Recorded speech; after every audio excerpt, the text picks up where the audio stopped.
केलं त्या लेकरांनी, काय केलं त्यांनी? होय प्रियांनो, सैतानाने तिथं काम केलं. येशू ख्रिस्ताचा मारण्याचा येशू ख्रिस्त तिथंही वाचला.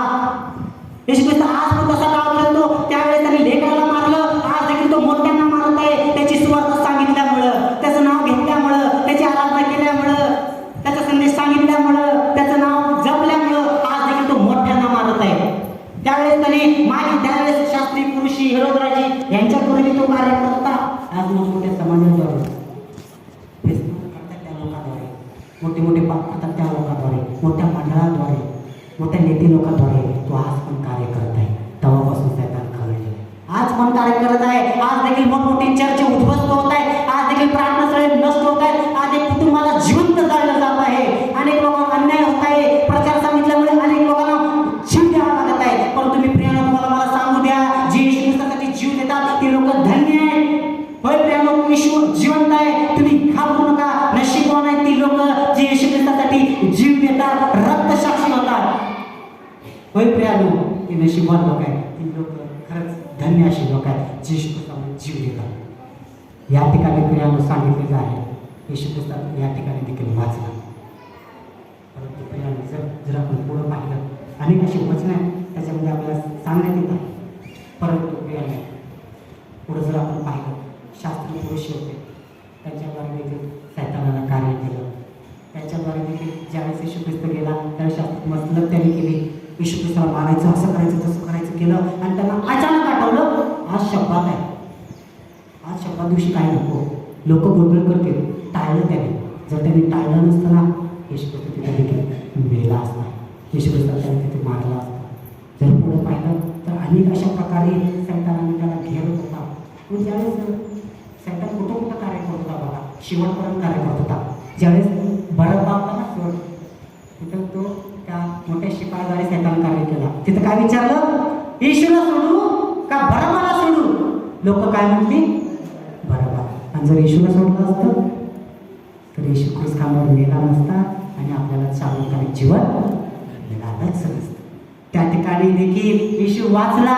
येशूने प्रियांनो, सैतान प्रत्येक वेळेस कार्य करतो. आज देखील आपल्याला मोठमोठ्या ह्याच्यामध्ये तो घालायचा प्रयत्न करतो. अनेक लोक प्रियांनो आज येशू ख्रिस्तामुळे मरत आहेत, जीव देत आहेत. आता तुम्ही म्हणाल, येशू ख्रिस्तासाठी किती लोक जीव देत आहेत, किती लोक मरत आहेत, हे कोटवर चालणार? कोटवर येशू ख्रिस्तामुळे आम्ही छळ सहन करणार? कोटवर असं चालणार?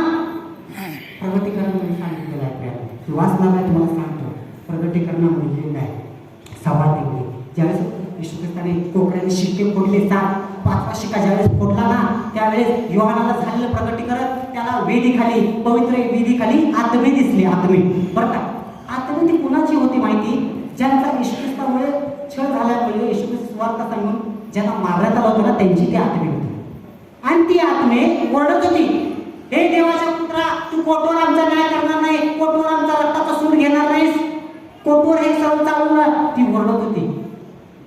परंतु प्रियांनो, त्याला काय सांगण्यात आलं माहिती का? त्या आत्म्यांना त्याला सांगण्यात आलं, तुमच्यासाठी अजून कित्येक लोक आहेत जे मरणार आहेत, त्यांची संख्या पूर्ण होईपर्यंत तुम्ही आणखी वेळ, थोडी विश्रांती घ्या.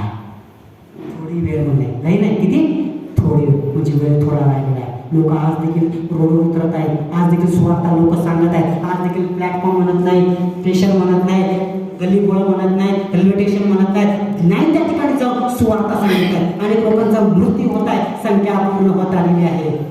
संख्या थोडी पूर्ण झाल्यावरती येशू न्याय करणार आहे आणि कोणी वाचणार नाही. जे येशू ख्रिस्ताच्या अन्याय सहन करेल ना, त्याला सार्वकालिक जीवन आहे. आणि जो अन्याय करेल तो कधीच वाचणार नाही. या ठिकाणी येशू ख्रिस्ताला सैतानाने खूप वेळा मारण्याचा प्रयत्न केला, परंतु या ठिकाणी सैतान पूर्ण देखील वाचला. सैतानाचा डाव फसला आणि या ठिकाणी येशू ख्रिस्त वाचला गेला. होय प्रियांनो, मग आपण जर विचार केला, ज्यावेळेस ते मरण होतं ना, ते मरण येशू वाचला, मान्य आहे सैतानाकडून, परंतु येशूची पण इच्छा होती माहिती तुम्हाला? येशूची पण इच्छा होती ते मरू नये असं, म्हणून तो बाकी ज्यावेळेस गेला ना, त्यावेळेस त्याने म्हटलं, हे बाप्पा, हे देवा, शक्य असेल तर हा त्याला मजपासून टळून दे.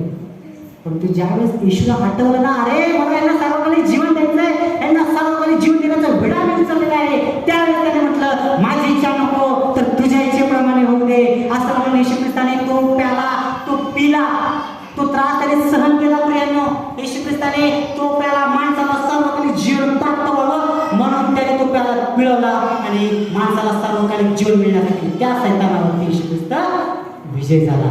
जेव्हा त्याला येशू ख्रिस्ताला खात्री झाली ना की मनुष्याला सर्वकालिक जीवन मिळालं तेव्हा त्याला पूर्ण झालं असं म्हटलं. आणि ज्यावेळेस येशू ख्रिस्त मिळाला ना त्यावेळेस पूर्ण झालं असं म्हटलं. त्यावेळेस वचन सांगतं पवित्र स्थानाचा पडदा मधोमध फाटला. पवित्र स्थानात जाण्याचा लोकांसाठी रस्ता बंद होता.